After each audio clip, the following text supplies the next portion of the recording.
हमारे ऊपर हर एक तरीके का आरोप प्रत्यारोप लगाते रहेंगे। दिल्ली भी इससे ग्रसित है। मैं किसी का नाम लेकर के आज के दिन जब आप इतने अच्छे कार्य में लगे हैं, मैं टिप्पणी नहीं करना चाहूंगा, लेकिन ये वो लोग हैं जो कभी वैक्सीन पर भारत का मोराल, दिल्ली वालों का मोराल तोड़ते थे। ये वो लोग हैं जिन्होंने कभी मोहल्ला क्लिनिक के नाम पर बड़ी बड़ी बातें कही थी। ये वो लोग हैं जिन्होंने एडमिनिस्ट्रेशन के बारे में बड़ी बड़ी बातें कही थी, हर दिन प्रेस कॉन्फ्रेंस करके कुछ ना कुछ कहा था। और जब संक्रमण काल आया तो उस समय सारे का सारा विषय केंद्र सरकार करे इस तरीके से रख दिया। इनकी कोशिश रहती है कि जनता को गुमराह किया जाए, जनता को बरगलाया जाए, जनता को रास्ते से भटकाया जाए। लेकिन भारतीय जनता पार्टी का कार्यकर्ता बहुत ही मैच्योर कार्यकर्ता है, संवेदनशील कार्यकर्ता है, संवेदनाओं के साथ काम करता है और अपने जान को जोखिम में लगा करके काम करता है। यह है भारतीय जनता पार्टी का कार्यकर्ता।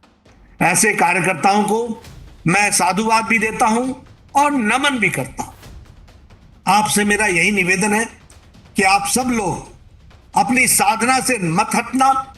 हम सब लोग मिलकर के साधना में लगेंगे। आपको जानकर के खुशी होगी और आश्चर्य भी होगा कि अकेला भारत देश है जहां सरकार के साथ साथ समाज ने इस संक्रमण से लड़ाई लड़ी है। यह अकेली भारतीय जनता पार्टी है जिसने सेवा का काम राजनीति से अलग हट करके इतने बड़े पैमाने पर इतने लंबे समय के लिए किया है। तो वो भारतीय जनता पार्टी दुनिया में इकलौती पार्टी है। इस बात को हमको समझना चाहिए। और मैं ये भी आपको कहना चाहता हूं, आज आपको लगता होगा कि हम विपरीत परिस्थिति में काम कर रहे हैं, लेकिन दुनिया में आप रिकॉर्ड हो रहे हैं। इस बात को आप जान लीजिए। दुनिया इस बात को मान रही है कि भारतीय जनता पार्टी ऐसी पार्टी है जो राजनीति से अलग हट करके भी इसका एक सेवा का कार्य का दर्शन है और सेवा कार्य में जुटी हुई है। एक एक मेंबर पार्लियामेंट ने आइसोलेशन वार्ड्स बनाए, आइसोलेशन बेड्स बनाए। एक एक विधायक ने मिल करके जिस तरीके से राशन किट बांटा, जिस तरीके से भोजन बांटा, हमारे वार्ड मेंबर्स ने घर से निकल करके सारे कामों में अपना आपको योगदान किया है। यह कभी भी अनरजिस्टर्ड नहीं जाएगा। इस बात को हमको समझना चाहिए कि जिस भारत की कोरोना की टेस्टिंग कैपेसिटी 1500 प्रतिदिन थी, आज वो 25 लाख प्रतिदिन हो गई है। 25 लाख टेस्ट हम कर सकते हैं। यह भारत का सक्षम होने का और आत्मनिर्भर होने का जीता जागता उदाहरण है। जहां टेस्टिंग लैब एक थी, मुझे याद है NIV Pune, national institute of virology Pune, यही एक लैब थी जो वर्ल्ड क्लास लैब थी जहां पर हम कोरोना की टेस्टिंग करते थे। लेकिन आज 2500 टेस्टिंग लैब्स भारत में विद्यमान है। उसी तरीके से आज आइसोलेशन बेड्स लगभग 14 लाख हैं। आईसीयू बेड्स 2000 से बढ़कर के 81,000 हो गए। और उसी तरीके से हमारे पीपीई किट्स और मास्क और सैनिटाइजर में हम सेल्फ रिलायंट हो गए। आप याद कीजिए, पिछले मार्च में हम पीपीई किट इंपोर्ट करते थे, हमारे पास पीपीई किट नहीं था। आज हम लाखों की संख्या में 5 लाख से ज्यादा प्रतिदिन पीपीई किट बना रहे हैं। यह भारत ने एक परिवर्तन करके दिखाया है। अगर हम बात करें तो वैक्सीन की, तो हम जानते हैं कि कोई भी दवा जब बनती है, वैसे मैं यह भी कहना चाहता हूं कि जो लोग आज वैक्सीन पर हल्ला कर रहे हैं, ये वही लोग हैं जिन्होंने प्रधानमंत्री जी को जब वैक्सीन वो बना रहे थे उसके लिए भारत के उद्यमियों को प्रेरित कर रहे थे, जब रिसर्च के लिए वो उसको प्रेरित कर रहे थे, तो हर तरीके से भारत के मोराल को तोड़ने का काम विपक्षी पार्टियों ने किया। क्या कहते थे उस समय? इसमें थर्ड ट्रायल ठीक से नहीं हुआ है, बिना थर्ड ट्रायल के लोगों को अगर ये दे दिया जाएगा तो उनके जान को जोखिम में डाला जाएगा। ये बीजेपी की वैक्सीन है, ये मोदी जी की वैक्सीन है। उस समय तरह तरह के प्रश्न खड़े करने वाले लोग आज वैक्सीन वैक्सीन वैक्सीन को चिल्ला रहे हैं। मित्रों, मैं ये बताना चाहता हूं कि कोई भी नई दवा जब आती है तो उसको रोल आउट करने में कम से कम 9 महीने से 1 साल लगता है। क्योंकि वो फुल स्विंग में उसको प्रोडक्शन में लाना पड़ता है।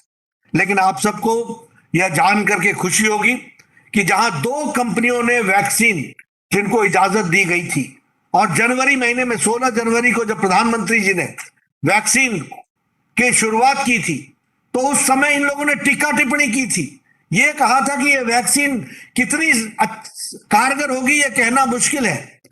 आज दो कंपनियों से 13 कंपनियों को इस वैक्सीन को बनाने की इजाजत दे दी गई है, और इसके साथ साथ कुछ ही समय में 19 कंपनियां यह वैक्सीन बनाने लगेंगी। भारत बायोटेक जहां 1.3 करोड़ पर महीने वैक्सीन बनाता था, वो आने वाले अक्टूबर महीने तक 10 करोड़ वैक्सीन बनाने लग जाएगा। उसी तरीके से लगभग इस वर्ष के अंत तक हम सभी को वैक्सीन देने में कारगर हो जाएंगे और सब लोगों को वैक्सीन लगे इसकी व्यवस्था हो जाएगी। हर एक कंपनी इस तरीके से काम कर रही है और इसका रोड मैप बना करके इसको रोल आउट किया जा रहा है। ऑक्सीजन की कमी, अगर हम ऑक्सीजन की बात करें तो हमारे ध्यान में आता है कि जब इतने ये आपदा एक शताब्दी में एक बार आई, ऐसी आपदा में जहां 3000 मेट्रिक टन हम ऑक्सीजन बनाते थे, वहां हम 9446 मेट्रिक टन ऑक्सीजन बनाने लगे। और एक हफ्ते में सभी को थल के द्वारा, रेल के द्वारा, जहाज के द्वारा, हवाई जहाज के द्वारा, हर तरीके से एक सप्ताह के अंदर ऑक्सीजन को यथास्थान पर पहुंचाने की योजना करके उसको कार्यरत किया है। यह हमारी सरकार ने किया, यह हम सब लोग जानते हैं। आज लगभग 1500 ऑक्सीजन प्लांट्स लग रहे हैं। मैं चाहूंगा कि दिल्ली के एमसीडी का कोई भी हॉस्पिटल बिना प्लांट के न रहे, इसको हमको सुनिश्चित करना होगा, और इसलिए ऑक्सीजन प्लांट लगे। और साथ ही साथ हम प्राइवेट जो हॉस्पिटल्स हैं उन पे भी देखें कि वह भी ऑक्सीजन प्लांट लगाएं, इसकी व्यवस्था वो करें। इस बात को हमको ध्यान में रखना चाहिए। ब्लैक फंगस के लिए जो वैक्सीन बनानी है वो पहले 4 कंपनियां बना रही थी, अब 9 कंपनियों को इजाजत दी गई है। इसलिए यह भी ब्लैक फंगस की भी वैक्सीन की कमी को दूरी करने के लिए भारत सरकार कृत संकल्प है, इसको हमको ध्यान में रखना चाहिए। कल ही प्रधानमंत्री जी ने कोविड अफेक्टेड चिल्ड्रन के लिए स्कीम बनाई, जिसमें 18 वर्ष के होने पर उनको मासिक भत्ता लगाया जाएगा। 23 वर्ष होने पर पीएम केयर फंड से 10 लाख रुपए की व्यवस्था की जाएगी। मुफ्त शिक्षा, उच्च शिक्षा और आसान ऋण देने की व्यवस्था की जाएगी, और 5 लाख तक का मुफ्त स्वास्थ्य बीमा आयुष्मान भारत के तहत उनको दिया जाएगा। ये आदरणीय प्रधानमंत्री जी ने उन बच्चों के लिए किया है जो कोविड संक्रमण में, जिन्होंने अपने माँ बाप को खो दिया, जिनकी जीवन लीला समाप्त हो गई, उनको देखभाल करने के लिए यह व्यवस्था की गई है। मित्रों, सेवा ही संगठन के भाग 2 में लगभग हमने 1951 ब्लड डोनेशन कैंप्स लगाए हैं। उसी तरीके से लगभग 4000 हम हेल्पलाइन सेंटर्स चला रहे हैं। उसी तरीके से मास्क का वितरण हुआ है, 57 लगभग 1 करोड़ मास्क का डिस्ट्रीब्यूशन हुआ है। फूड पैकेट 29 लाख बांटे गए हैं।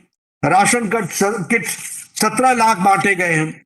और इसमें दिल्ली भी पीछे नहीं रहा है। मैं दिल्ली को बधाई देना चाहता हूं कि उन्होंने सेवा ही संगठन में बढ़ चढ़ करके हिस्सा लिया है। इसके लिए आप भी बधाई के पात्र हैं।